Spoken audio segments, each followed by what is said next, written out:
গ্রামাঞ্চলে কালবৈশাখী ঝড়ের কবলে পড়ে বিদ্যুৎ সংযোগ বিচ্ছিন্ন হলে ৩ থেকে ৪ দিন অন্ধকারে থাকতে হয় বাসিন্দাদের। গত ঈদে দক্ষিণাঞ্চলে একটি সংযোগ সচল করতে সময় লাগে ১ সপ্তাহের বেশি। এই বিলম্বের জন্য দুর্বল সংযোগ ও জনবল সংকটকে দুষছেন পল্লী বিদ্যুৎ সংশ্লিষ্টরা।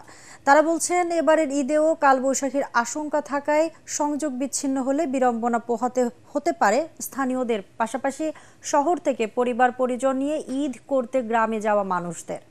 মিজান শাহজাহানের রিপোর্ট। বাংলা বর্ষপুঞ্জি অনুযায়ী চৈত্রের শেষ সপ্তাহ থেকে বৈশাখ মাস জুড়ে আঘাত হানতে পারে কালবৈশাখী।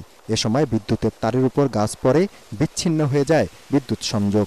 ঢাকার মতো বড় শহরে সংযোগ বিচ্ছিন্ন হলে 1 থেকে 2 ঘন্টার মধ্যে সচল করেন কর্মীরা। কিন্তু পল্লী বিদ্যুতের ক্ষেত্রে এত লম্বা সময় লাগার কারণ ব্যাখ্যা করেন এই কর্মী। লাইনটা মেরামত করতে যে পরিমাণ লোকবল দরকার, ওই পরিমাণ লোকবল সমিতিতে নাই।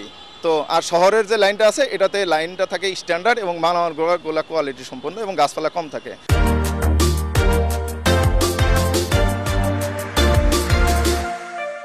দেশের ৭৯% বিদ্যুৎ সরবরাহের দায়িত্বে পল্লী বিদ্যুৎ, কিন্তু নানা দুর্বলতায় অন্য সংস্থাগুলোর মতো সক্ষমতা অর্জন করতে পারছেন না তারা। জাতীয় কমিটিটা গঠন করা হয়েছে সমস্যা নিরসনের জন্য। সমস্যা নিরসনের সেই সিদ্ধান্তগুলো যদি ওনারা জমা দেন এবং সরকার যদি এটা বাস্তবায়ন করেন, যত সহসা বাস্তবায়ন করবেন তত দেশ, জাতি এবং গ্রাহক সাধারণের উপকারে আসবে বলে আমি মনে করি। তারা বলেন, পল্লী বিদ্যুতায়ন বোর্ড ও সমিতিকে একই ছাতার নিচে নিয়ে আসতে পারলে চলমান সংকট সমাধান সম্ভব। আমরা এই বৈষম্যের কথা বলতে যাই, হামলার শিকার হয়েছি, মামলার শিকার হয়েছি, গ্রেপ্তার হয়েছি, চাকরিচ্যুত হওয়া গেছে।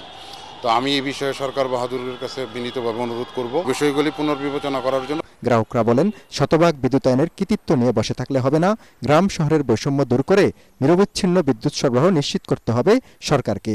মিজান শাহজাহান, এটিএন বাংলা, ঢাকা।